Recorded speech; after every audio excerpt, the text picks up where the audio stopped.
Hi hello నమస్తే welcome to our channel TG TV వార్తా కథనాలపై విశ్లేషణ కార్యక్రమం మార్నింగ్ న్యూస్కు స్వాగతం. నేను మీ జర్నలిస్ట్ సత్య.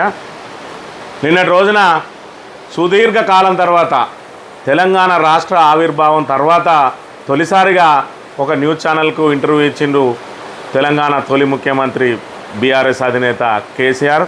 అందులో భాగంగా ఇప్పటి వరకు కాంగ్రెస్ ప్రభుత్వం ఏర్పడ్డ తర్వాత బీఆర్ఎస్ ప్రభుత్వం చేస్తున్న ప్రతి ఆరోపణను ఆయన సవివరంగా దానికి వివరణ ఇచ్చిన పరిస్థితిని మనం గమనించవచ్చు. మరోవైపు 2 గంటల పాటు లైవ్ డిబేట్ ఉంటుందని ప్రకటించిన సదరు ఛానల్ 4 గంటల వరకు కూడా ఆయనతో ఇంటర్వ్యూ కొనసాగింది. మరి లక్షలాది మంది వీక్షకులు నిన్నటి రోజున లైవ్ కార్యక్రమాన్ని తిలకించిన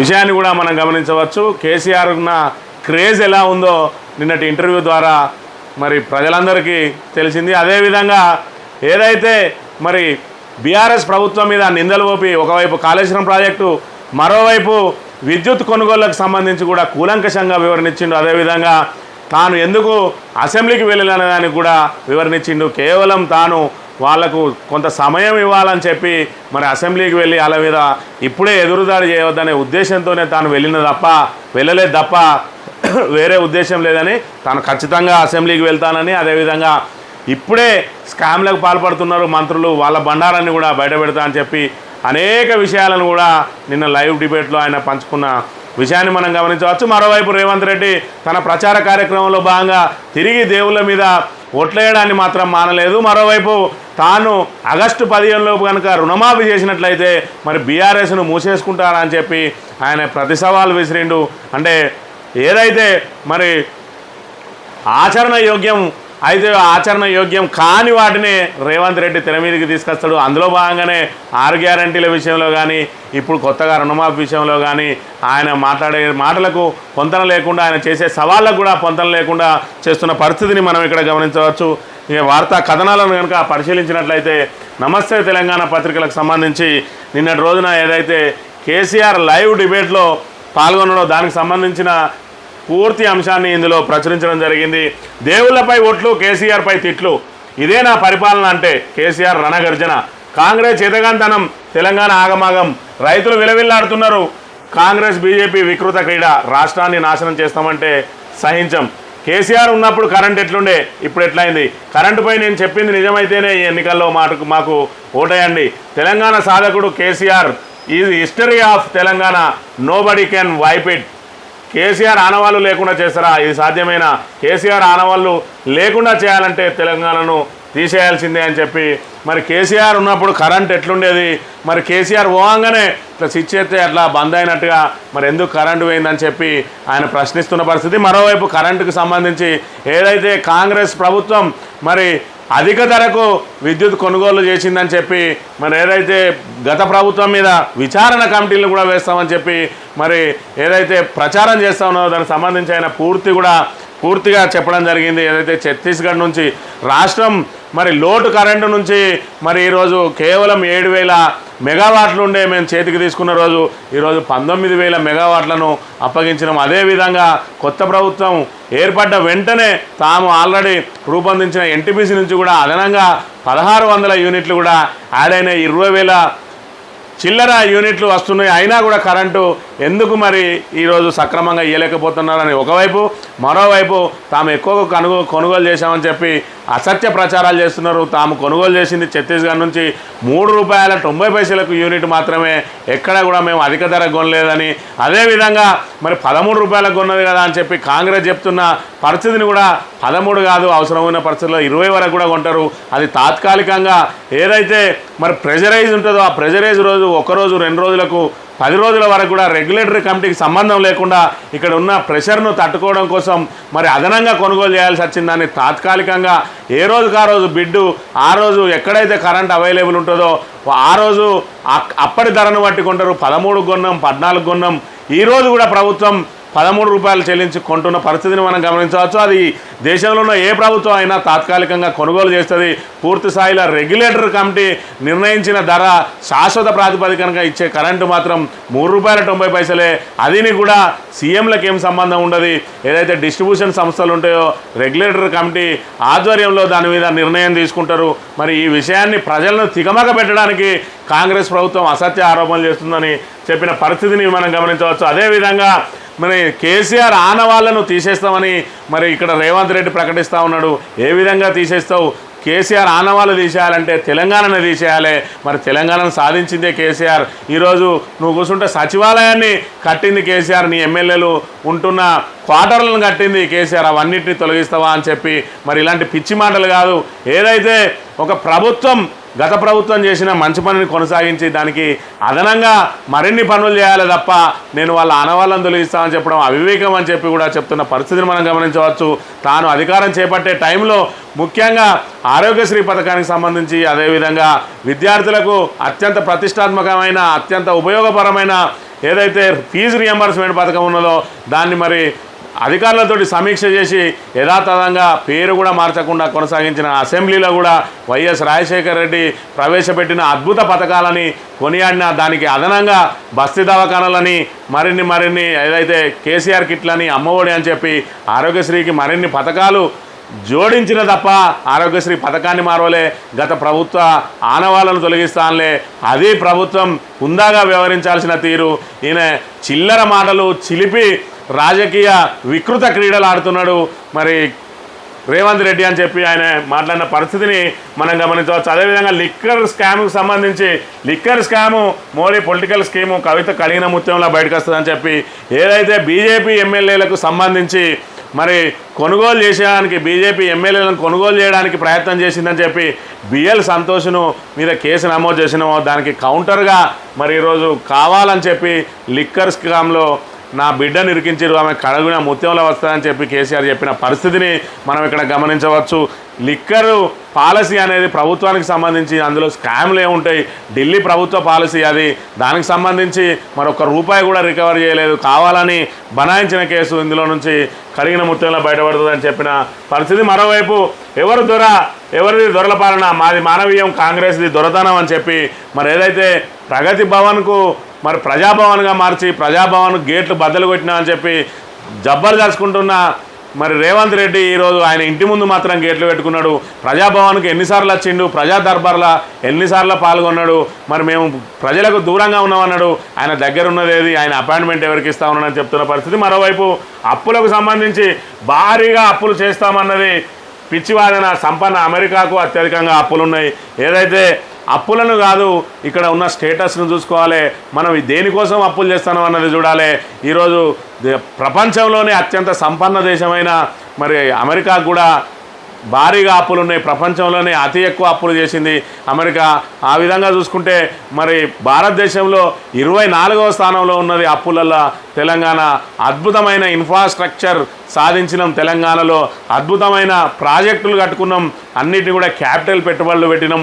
అవన్నీ కూడా వన్ టైం పెట్టుబడులే, మళ్ళీ పెట్టాల్సిన అవసరం లేకుండా ఆ వనరులను ఉపయోగించుకునే విధంగా మేము పెట్టినాం. అందులో భాగంగా జరిగిన అప్పులను దాన్ని ఏదో భూతద్దంలో చూపెట్టి ఒకవైపు మేము ఏదైతే మరి లంకె బిందెలు ఉన్నాయని వచ్చినామని చెప్తున్న పరిస్థితి.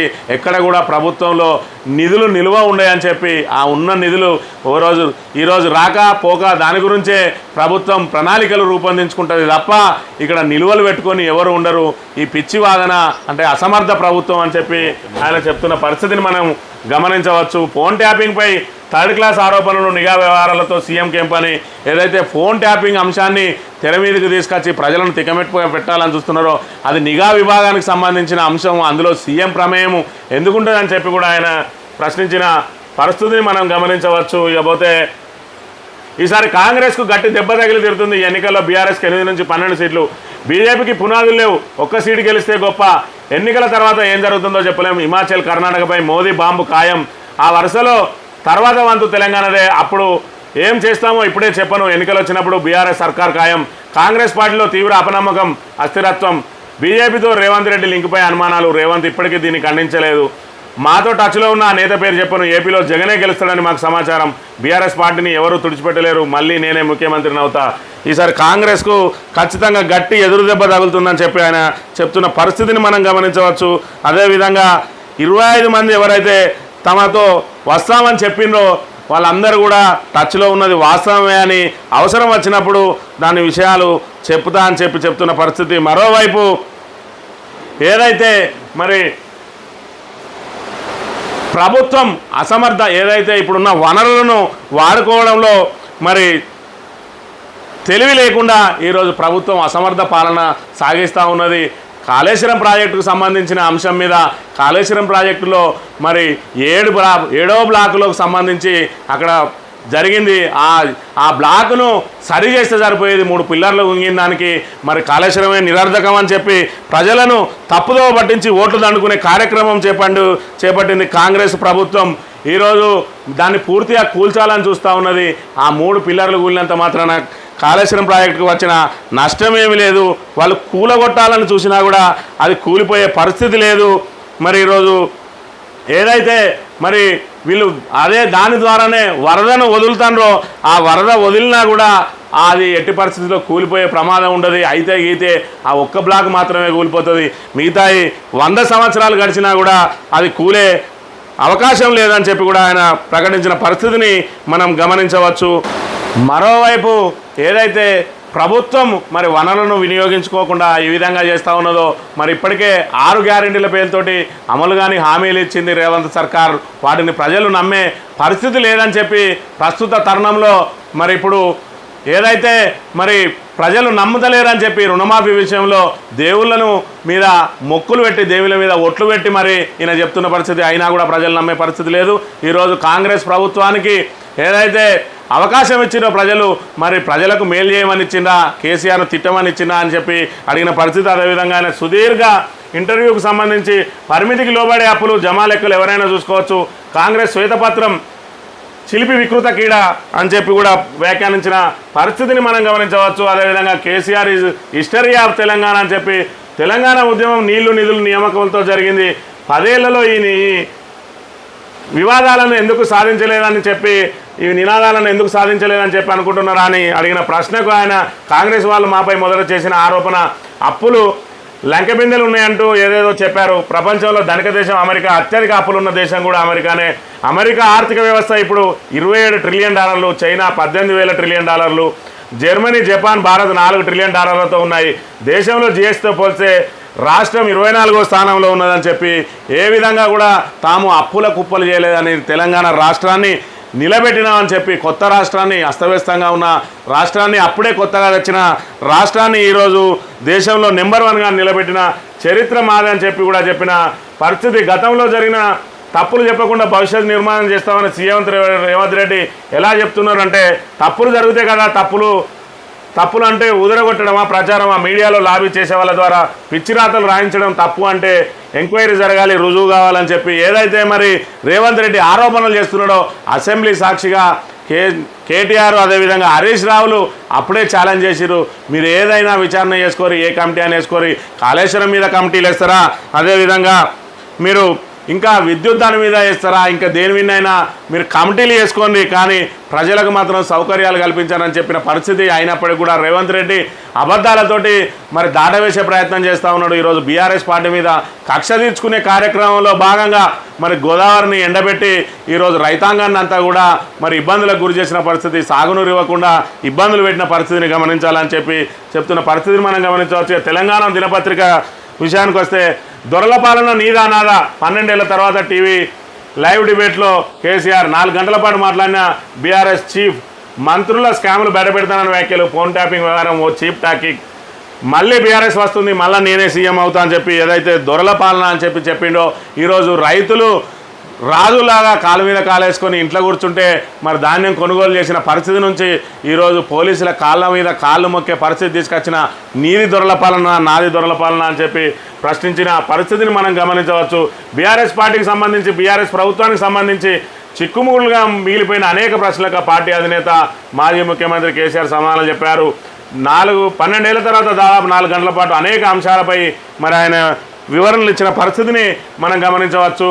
ఏదైతే మరి బీఆర్ఎస్కు 8 నుంచి 12 సీట్లు వస్తాయని, అదేవిధంగా కేసీఆర్ ఆనవాళ్ళు లేకుండా చేస్తా అంటే ఈరోజు యాదగిరి గుట్టను కూలగొడతారా అని చెప్పి అడిగిన పరిస్థితి. అదేవిధంగా 13 రూపాయలకు కరెంటు కొన్నారంటే ఈరోజు 13 రూపాయల కంటే ఎక్కువ కొంటా ఉన్నారు. అది ప్రభుత్వాలకు కామన్ అంశము. ఖచ్చితంగా అవసరాలు ఉన్నప్పుడు తాత్కాలిక పద్ధతిలో ఆ రోజున్న బిడ్డు ప్రకారం కొనాల్సి వస్తుంది. శాశ్వత ప్రాతిపదికన మాత్రం 3 రూపాయల 90 పైసలు కొన్నాం అని చెప్పిన పరిస్థితిని మనం ఇక్కడ గమనించవచ్చు. ఇక సాక్షి దినపత్రిక విషయానికి వస్తే 2 అంకెల బలం 10 నుంచి 12 లోక్సభ స్థానాల్లో గెలిపే లక్ష్యం. కాంగ్రెస్ బీఆర్ఎస్ కంటే ముందుగా ఇప్పటికే ఓ రౌండ్ ప్రచారం పూర్తి చేసిన బీజేపీ 2 నెలల్లో 5 సభలకు ప్రధాని మోదీ హాజరు. నేతలకు దిశానిర్దేశం. ఉత్సాహంగా సాగుతున్న పార్టీ అభ్యర్థుల నామినేషన్ దాఖలు జాతీయ స్థాయిలో నేతలు పాల్గొనడంతో శ్రేణుల్లో జోష్. నామినేషన్లు ముగిసిన తర్వాత అగ్రనేతల ముమ్మర ప్రచారం. మే 11లోగా మరో 3 సార్లు మోదీ రాక రేపు సిద్దిపేటకు అమిత్ షా. ఏదైతే మరి ఖచ్చితంగా ఈసారి 2 అంకెల స్కోర్ సాధించాలి తెలంగాణలో అని చెప్పి బీజేపీ భావిస్తూ ఉన్నదో అందులో భాగంగా తెలంగాణ ప్రచారం మీద కూడా ప్రత్యేక దృష్టి పెట్టింది. మోడీ ఇప్పటికే 3-4 సార్లు మన రాష్ట్రానికి వచ్చిపోవడం జరిగింది. మళ్ళీ ఇంకో 3 సార్లు కూడా రావడానికి ప్రణాళికలు సిద్ధం చేసుకుంటున్న పరిస్థితి. మరోవైపు దేవుళ్లపై ఒట్టుబెట్టుడు, కేసీఆర్ను తిట్టుడు అని చెప్పి ప్రధానంగా వార్తను ప్రచురించింది సాక్షి దినపత్రిక. ఇకపోతే రేవంత్ రెడ్డి రుణమాఫీ చేస్తా, బీఆర్ఎస్ రద్దు చేస్తావా అని చెప్పి ఆయన మరి ఏదైతే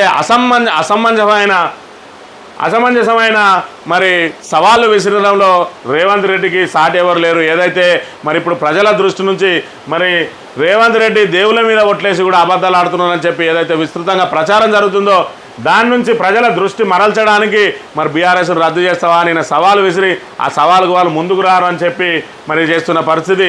ఏదైనా మరి దానికి ఒకవేళ మరి రుణమాఫీ చేయకపోతే మరి కాంగ్రెస్నే మూసేసుకునే అంత దమ్ము నీకున్నదా, మరి దానిలో ఆ హక్కు నీకున్నదా, మూసేసే అంత ప్రకటన చేసే అంత హక్కు నీకున్నదా అని చెప్పి అడిగితే మరి ఏం చేస్తారో తెలియని పరిస్థితి. మరి ఒకవైపు రేవంత్ రెడ్డి మాట్లాడుతున్న మాటలు ఆగస్టు 15లోగా 2 లక్షల రుణమాఫీ చేసి తిరుగుతా జోగులాంబ సాక్షిగా మాట ఇస్తున్నా. హరీష్ నువ్వు నీ మామ నా సవాల్ను స్వీకరించండి. రేవంత్ మాటిస్తే ఎలా ఉంటుందో నీ మామను అడుగు. రేవంత్ మాటిస్తే ఎలా ఉంటుందో కేసీఆర్ని అడగడం కాదు, రేవంత్ మాట ఇస్తే ఎలా ఉంటుందో అన్నది ప్రజలందరూ గమనిస్తూ ఉన్నారు. నీ 6 గ్యారంటీలను చూసిండు. ఏదైతే రుణమాఫీ మీద నువ్వు డిసెంబర్ 9నే మరి రుణమాఫీ చేస్తా అన్నావు. రైతు బంధు విషయంలో అయితే ప్రజలందరూ గమనించిండ్రు.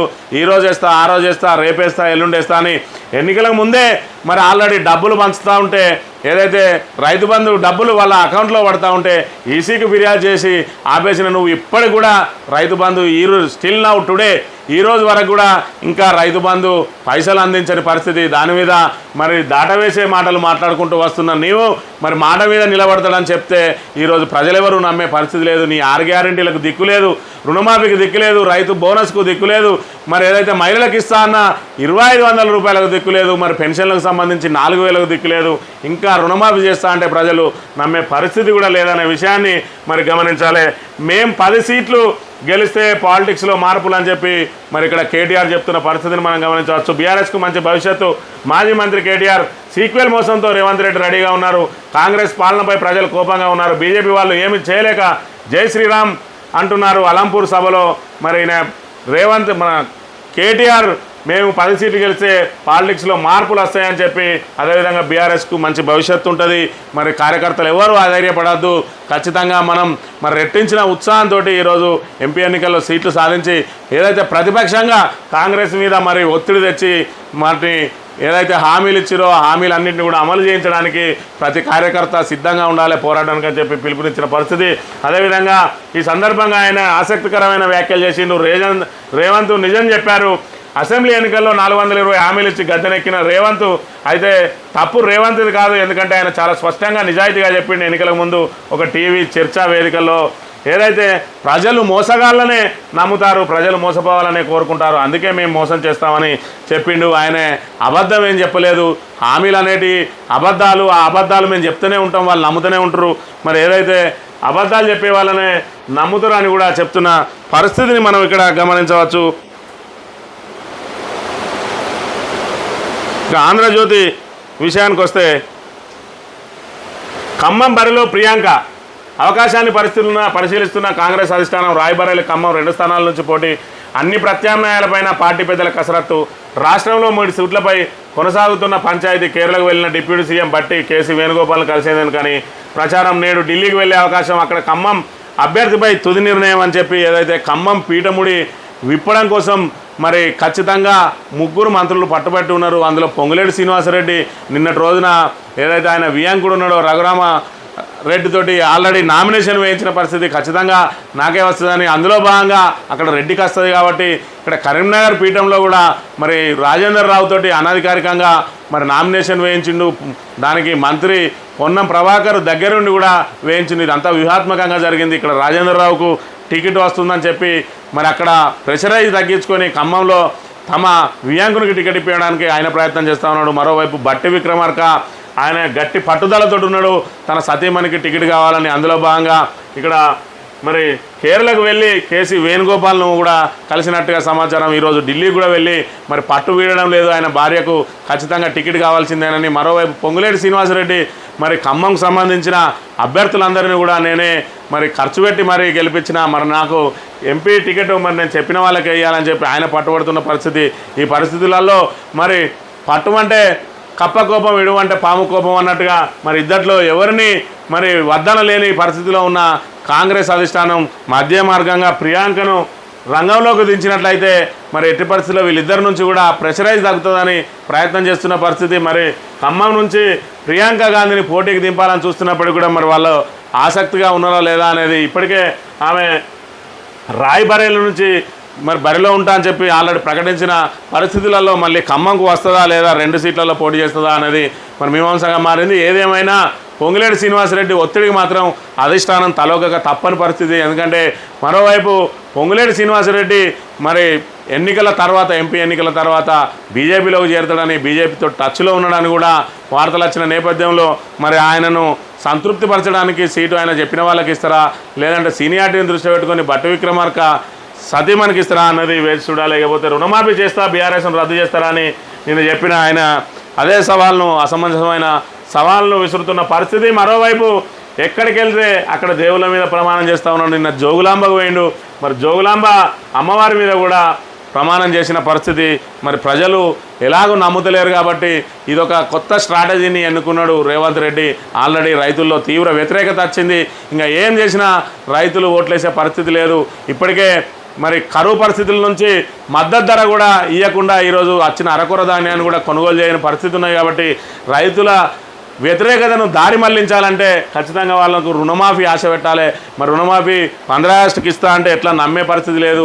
మరి తెలంగాణలో దేవుళ్ళను నమ్ముతారు. దేవుళ్ళ మీద ఒట్టేస్తే అంటే మాట తప్పరనే సెంటిమెంట్ ఉంటాయి కాబట్టి ఆ సెంటిమెంట్ని క్యాచ్ చేసుకోవడం కోసం రేవంత్ రెడ్డి ప్రయత్నిస్తున్న పరిస్థితిని మనం ఇక్కడ గమనించవచ్చు.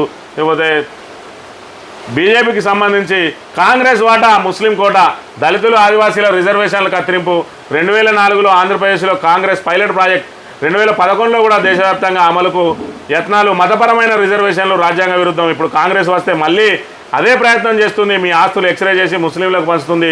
కర్ణాటకలో హనుమాన్ చాలీసా వినడం కూడా నేరమైంది అని ఏదైతే ఖచ్చితంగా ఆయన హిందుత్వ ద్వారానే ఓట్లు సాధించడానికి ప్రయత్నం చేస్తూ ఉన్నాడు. అదేవిధంగా ముస్లింలను మరి ముస్లింలకు కాంగ్రెస్ పార్టీ అండగా ఉన్నదని చెప్పి రేపు మళ్ళీ కాంగ్రెస్ వస్తే మరి దీన్ని మొత్తం కూడా ముస్లింలకు దోచిపెడుతుందని చెప్పి మీ ఆస్తులను కూడా ఎక్స్రే చేసి మీకు ఏదైతే అధికంగా ఉన్నాయో అవన్నిటిని కూడా మరి ముస్లింలకు పంచడానికి కూడా వెనకాడదని చెప్తున్న పరిస్థితిని మనం గమనించవచ్చు. మరోవైపు రాష్ట్రంలో మోడీ గ్యారంటీ బ్రహ్మాస్త్రంతో మరి ఇక్కడ ఎన్నికల్లో పోవడానికి ప్రయత్నాలు చేస్తున్నారు. గతంతో పోలిస్తే రాష్ట్రంలో బీజేపీ బలం పెరిగింది. ఇతర పార్టీల నుంచి చేరికలతో ఊపు వచ్చింది. సర్వేలు కూడా సానుకూలంగా ఉన్నాయి. వీటికి తోడు తెలంగాణలో మెజార్టీ సీట్లు గెలిచేందుకు మోడీ గ్యారంటీ నినాదాన్ని బ్రహ్మాస్త్రంగా ప్రయోగించాలని రాష్ట్ర బీజేపీ భావిస్తోందని చెప్పి ఇక్కడ ప్రధానంగా వార్తను ప్రచురించింది. ఏదైతే మరి ఇక్కడ తెలంగాణలో బీజేపీ పాగా వేయడానికి ఇప్పటికే 4 సీట్లు ఉన్నాయి బీజేపీకి. మరి 4 సీట్లలో కూడా ఏదైతే సిట్టింగ్ స్థానాలు ఉన్నాయో ఆ సిట్టింగ్ స్థానాలలో ఖచ్చితంగా సిట్టింగ్ స్థానాలు గల్లంతయ్యే అవకాశం ఉన్నదని ఇక్కడ బండి సంజయ్ కానీ అక్కడ అరవింద్ కానీ అదేవిధంగా కిషన్ రెడ్డి కూడా మరి అపోజిట్గా ఎక్కువగా ఉన్నదని చెప్పి సికింద్రాబాద్లో కూడా కిషన్ రెడ్డి గెలిచే అవకాశాలు లేవని చెప్పి తెలుస్తున్న పరిస్థితి. మరోవైపు కేవలం 2 స్థానాలే వస్తాయని చెప్పి ఒకవైపు సిప్యాక్ సర్వే వెల్లడించింది. ఈ పరిస్థితులలో మరి ఖచ్చితంగా మోడీ పేరు విన్నే ఈరోజు మరి ఎలక్షన్లో గట్టెక్కడానికి ప్రయత్నం చేస్తూ ఉన్నది బీజేపీ. మోడీ గ్యారంటీ బ్రహ్మాస్త్రం అంటే వీళ్ళు సిట్టింగ్ ఎంపీలుగా వాళ్ళు తమ నియోజకవర్గానికి కానీ పూర్తి స్థాయిలో రాష్ట్రానికి కానీ చేసింది ఏం లేదు. కేవలం ఏదైతే వాటా ప్రకారం తెలంగాణకు వస్తే నిధులు ఏవైతే ఉన్నాయో ఆ నిధులు తామే తెచ్చామని చెప్పి ఇటు కిషన్ రెడ్డి కానీ ఇటు బండి సంజయ్ కానీ చెప్పుకుంటున్న పరిస్థితి. కరీంనగర్కి అయితే బండి సంజయ్ పట్టించుకున్న పాపానమో లేదు, ఒక కొత్త నూతన ప్రాజెక్టు తెచ్చింది లేదు, నూతనంగా నిధులు తెచ్చింది లేదు.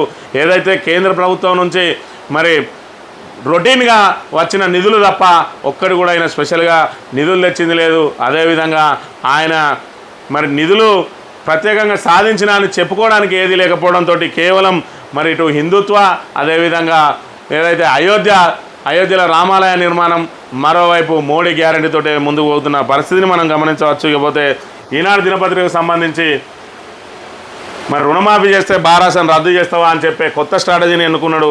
దీని విన్నే ఆయన ముందుకు పోతున్న పరిస్థితి. మరి మళ్ళీ మోసపోవద్దు, రేవంత్ రెడ్డి కపట హామీలను నమ్మద్దు, మతం పేరుతో ఓట్లు అడిగే భాజపాను విశ్వసించొద్దు, బారాసా కార్యనిర్వాహక అధ్యక్షుడు కేటీఆర్ అని చెప్పి ఇక్కడ ప్రధానంగా ఏదైతే మరి ఆయన హామీలు ఇచ్చిందో, ఇప్పటికే అసెంబ్లీ ఎన్నికల్లో 420 హామీలు ఇచ్చిండు, 6 గ్యారంటీలు ఇచ్చిండు.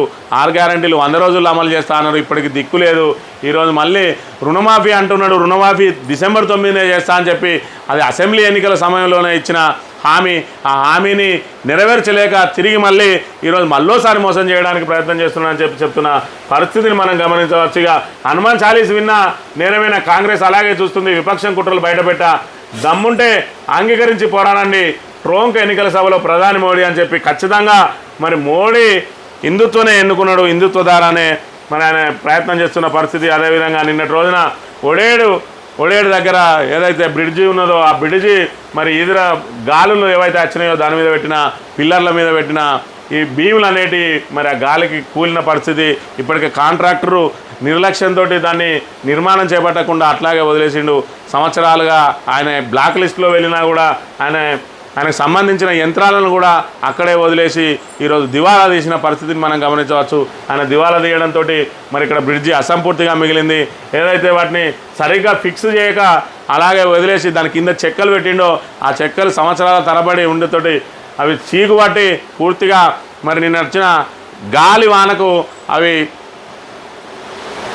చింపిరి అయి చెప్పి అవి మొత్తం పిల్లర్లు కూడా కూలిన పరిస్థితి మనం గమనించవచ్చు. ఆ గాలి వానలకు మరి ఈ ఓడేడు బ్రిడ్జికి మోక్షం ఎప్పుడు లభిస్తుందో దీనికి సంబంధించి మరి స్థానిక మంత్రి ప్రత్యేక దృష్టి పెట్టి ఈ ఓడేడు బ్రిడ్జి అన్న త్వరగా పూర్తయ్యేలా చూడాలి. ఇప్పటికే గత ప్రభుత్వం 2 బ్రిడ్జిలను ప్రారంభించి తాడిచెర్ల బ్రిడ్జి ఆల్రెడీ పూర్తి చేసింది మానేరు మీద.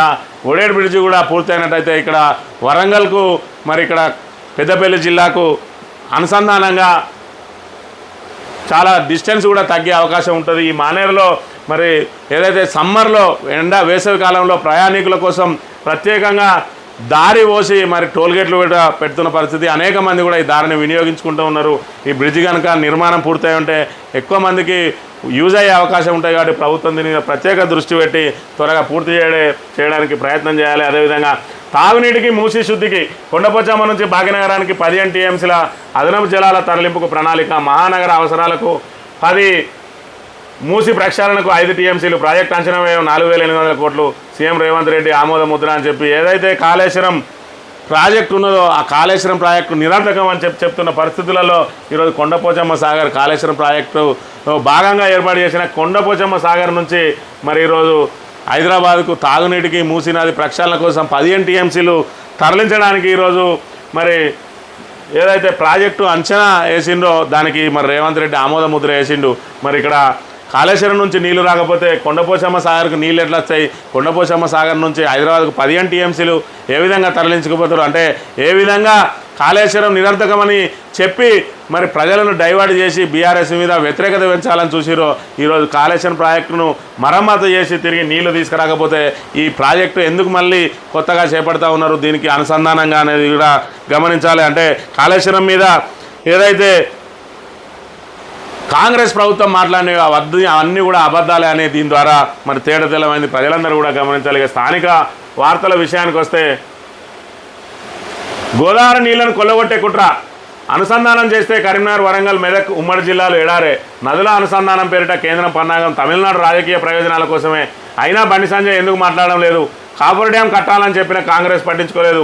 కరీంనగర్ పార్లమెంట్ అభ్యర్థి బోయినపల్లి వినోద్ కుమార్ అని చెప్పి ఏదైతే మరి గోదావరి నీళ్లను కొల్లగొట్టడానికి పులిచింతల దగ్గర ప్రాజెక్టు కట్టి మరి కావేరీ నదికి అనుసంధానం చేసి ఇటు తమిళనాడుకు మరి తెలంగాణ జలాలను తీసుకుపోవాలి, గోదావరి జలాలన్నిటిగా మళ్లించడానికి బీజేపీ కుట్ర పన్నుతుంది. కేవలం తమిళనాడులో నిలదొక్కడం కోసం, అక్కడ వాళ్ళకు ప్రాతినిధ్యం లేదు కాబట్టి మరి అక్కడ నిలదొక్కుకోవాలని దక్షిణాది రాష్ట్రాలన్నింటినీ కూడా బీజేపీ కైవసం చేసుకోవడం కోసం ఈరోజు తెలంగాణకు అన్యాయం జరుగుతున్నా కూడా మరి తెలంగాణకు సంబంధించి కరీంనగర్ పార్లమెంటు సభ్యుడు ఏదైతే మరి బండి సంజయ్ ఉన్నాడో, మరి బండి సంజయ్ ఎందుకు మాట్లాడతలేడు, ఈ విషయంగా ఎందుకు నోరెత్తలేడు అని చెప్తున్న పరిస్థితిని మనం గమనించవచ్చు. ఇదే జరిగితే మరి కరీంనగర్, వరంగల్, మెదక్ ఉమ్మడి జిల్లాలన్నీ కూడా ఎడారులుగా మారే ప్రమాదం ఉన్నదని కూడా ఆయన ఆవేదన వ్యక్తం చేస్తున్న పరిస్థితిని మనం గమనించవచ్చు. ఇకపోతే మళ్ళీ మోసానికి కుట్ర, కాంగ్రెస్ను ప్రజలు నమ్మే స్థితిలో లేరు, 6 గ్యారంటీలు ఇవ్వకుండా మోసం చేసింది, పార్లమెంట్ ఎన్నికల్లో దగా చేయాలని చూస్తున్నది, ఆ పార్టీకి కర్రు కాల్చి వాత పెట్టాలి. పెద్దపల్లి జడ్పీ చైర్మన్ పుట్ట మధుకర్ పోస్ట్ కార్డు ఉద్యమం ప్రారంభం. ఏదైతే మరి రైతులకు సంబంధించి రుణమాఫీ కానీ, బోనస్ కానీ, అదేవిధంగా రైతు బంధు డబ్బులు కానీ ఇవ్వకుండా మరి రైతులను ఇబ్బంది పెడుతున్నదో అవన్నిటిని కూడా తక్షణం చేయాలని చెప్పి మరి బీఆర్ఎస్ పార్టీ పోస్ట్ కార్డు ఉద్యమాన్ని చేపట్టింది. అందులో భాగంగా నిన్నటి రోజున మంతనిలో జిల్లా పరిషత్ చైర్మన్ పుట్ట మధుకర్ ఆ ఉద్యమాన్ని ప్రారంభించారు. రైతులందరి చేత మరి వాళ్ళకు లెటర్లు రాయించి అన్నింటినీ కూడా పోస్ట్ ఆఫీస్లో బాక్స్లో వేస్తున్న కార్యక్రమాన్ని మనం గమనించవచ్చు. ఈ సందర్భంగా ఆయన మాట్లాడుతూ పార్లమెంట్ ఎన్నికల వేళ కాంగ్రెస్ మళ్ళీ ప్రజలను మోసం చేసేందుకు కుట్ర చేస్తున్నది, అసెంబ్లీ ఎన్నికల సమయంలో మాయమాటలు చెప్పింది, అధికారంలోకి వచ్చిన తర్వాత 100 రోజుల్లోనే 6 గ్యారంటీలు అమలు చేయకుండా దగా చేసిందని ఆయన మండిపడ్డారు. ఇచ్చిన హామీలు అమలు చేయకుండా మరోసారి వస్తున్న పార్టీని ప్రజలు నమ్మే పరిస్థితిలో లేరని, ఆ పార్టీకి కర్రు కాల్చి వాద పెట్టాలని పిలుపునిచ్చారు. 2 లక్షల రుణమాఫీ చేయాలని, ఎండిపోయిన పంటలకు ఎకరానికి 25,000 నష్టపరిహారం ఇవ్వాలని, పంట బోనస్ ఇవ్వాలని, వడ్లు వెంటనే కొనుగోలు చేయాలని డిమాండ్ చేశారు. మంతని మార్కెట్ యార్డ్లో మంగళవారం పోస్ట్ కార్డు ఉద్యమం చేపట్టారు. పార్లమెంటు మంతని నియోజకవర్గ ఇన్ఛార్జి ఓరుగంటి రమణారావుతో కలిసి పుట్ట మధుకర్ ప్రారంభించి మాట్లాడారు. అధికారంలోకి వచ్చిన 100 రోజుల్లోనే 6 గ్యారంటీలను అమలు చేస్తామని కాంగ్రెస్ చెప్పి మాట తప్పిందని, వరికి బోనస్, అదేవిధంగా 15,000 రైతు భరోసా, రుణమాఫీ పథకాలు ఏమయ్యాయని ప్రశ్నించారు. కనీసం రైతు రుణమాఫీ ప్రక్రియను కూడా మొదలుపెట్టకపోవడం బాధాకరమని, 4 నెలల పాలనలో కరెంటు, తాగునీటి సమస్యలు తీవ్రమయ్యాయని ఆయన ఆవేదన వ్యక్తం చేశారు. ఏదైతే మరి రైతులను నట్టేట ముంచి ఈరోజు రుణమాఫీ చేస్తా అని చెప్పి డబ్బులు తెచ్చుకొని డిసెంబర్ 9 అని చెప్పి వాళ్ళని ఆశపెట్టి ఈరోజు బ్యాంకులు వాళ్ళను వేధిస్తే కిమ్మనకుండా ఉన్నారు. కనీసం ఆ ప్రక్రియ కూడా చేపట్టలేదు. ఇప్పుడు తిరిగి ఆగస్టు 15 అని చెప్పి మళ్ళీ మోసం చేయడానికి ప్రయత్నం చేస్తూ ఉన్నారు. కళ్ళల్లో ఉన్న వడ్లను తాము ఎన్నికల సమయంలో మరి మేము రాగానే 500 ఇస్తాం, ఇంకా అమ్ముకోకూడని చెప్పారు, అది వేయింది. తర్వాత ఇప్పుడు రబీ పంట కూడా వేయింది, అయినా 500 బోనస్ చూసేలేదు. రైతు భరోసా 15,000 ఇస్తాం, ఇప్పుడు తీసుకుంటే 10,000, మేము రాగానే 15,000 అన్నారు. కనీసం ఆ 10,000 ఇచ్చిన పాపాన కూడా పోలేదు. ఇప్పటి వరకు కూడా రైతు బంధు పూర్తి స్థాయిలో అందని పరిస్థితి ఉన్నది. మరోవైపు సాగునీటికి నీళ్ళు ఇవ్వకుండా కాళేశ్వరం ప్రాజెక్టు నెపంగా నెట్టి మరి గోదావరిని ఎండబెట్టి నీళ్ళు ఇయ్యని పరిస్థితి. ఈరోజు మరి ధాన్యం కొనుగోలు కూడా చేయని పరిస్థితి ఉన్నది, మద్దతు ధర కల్పించడం లేదు. మరి జనగామ లాంటి చోట్ల 500-600 తక్కువకు అమ్ముకుంటా ఉన్నారు. మరి ఇక్కడ కూడా తాలు తప్ప పేరుతోటి రైతులను వేధిస్తే వాళ్ళు దళారులను ఆశ్రయిస్తున్న పరిస్థితి ఉన్నదని చెప్పి ఆయన ఆవేదన వ్యక్తం చేసిర్రు. అదేవిధంగా ఎట్టి పరిస్థితుల హామీలు అమలయ్యే వరకు మరి టీఆర్ఎస్ పోరాటం, బీఆర్ఎస్ పోరాటం చేస్తూనే ఉంటుందని చెప్పి పోస్ట్ కార్డు ఉద్యమాన్ని చేపట్టి మరి రేవంత్ రెడ్డికి పోస్ట్ చేసిన పరిస్థితిని కూడా మనం ఇక్కడ గమనించవచ్చు. ఇది ఈరోజు మార్నింగ్ న్యూస్. తిరిగి రేపు కలుద్దాం. Thank you very much.